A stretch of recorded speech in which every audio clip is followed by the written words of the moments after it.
Hi, my name is Hank Massey, and today I'm going to be talking to you about gender and power in Game of Thrones. More specifically, in this video, we will illustrate an argument about how Game of Thrones depicts a picture of how international relations can be looked at as more complex and gendered than taught in the discipline. Before we get into Game of Thrones, we need to know what international relations is.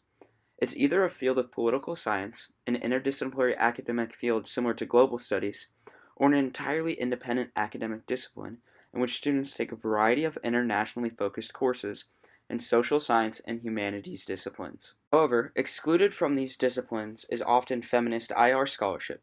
As Sylvester states, feminists have labored for over 30 years to make sure that a variety of excluded or marginalized people are put into IR's frame. Textbooks do not discuss the role of gender within power and authority. Feminist IR is usually taught as a separate theory.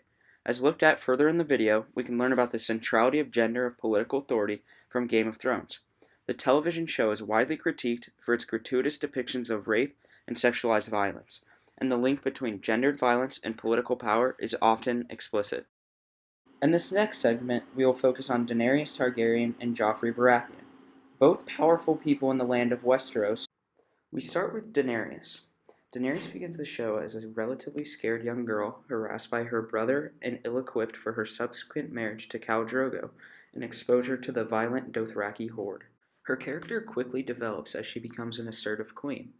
This presents an interesting narrative arc through which we can interrogate how Daenerys grows as a person and ruler and how her political authority is gendered. Daenerys endures extreme duress and abuse, including being sexually harassed by her brother and raped by her husband in the initial stages of their marriage. Confidence, ferocity, aggressiveness, and a capacity and willingness to use force are traditional masculinized traits employed by Daenerys as she develops as a leader. The next character we look at from the show is from Joffrey Baratheon. He's depicted as a horrible young boy, and this worsens once he is told he will be king. His actions towards two prostitutes is a prime example of gender violence in the show. Joffrey does not allow either woman to touch him, again reinforcing the idea that women are not to be engaged with as humans, but merely used to reproduce authority. He demands that the two prostitutes beat each other with a belt. Joffrey orders her to beat her friend. Use this. Harder. I said harder. The camera moves to a close-up of Joffrey grabbing the face of the woman doing the beating, as he demands she makes more effort. The prostitutes were sent by his uncle Tyrion. Joffrey had a previous interaction with his uncle where they had a confrontation.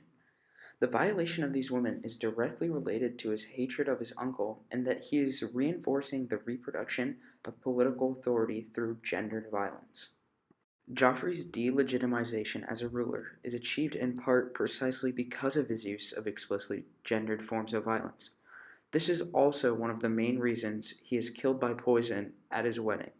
Whichever position one takes on the show's merits and its depictions of gendered violence, authority, and power, the point remains that Game of Thrones provides us with representations of the fundamental function of gendered politics and the processes by which authority and power are constituted, performed, and reproduced.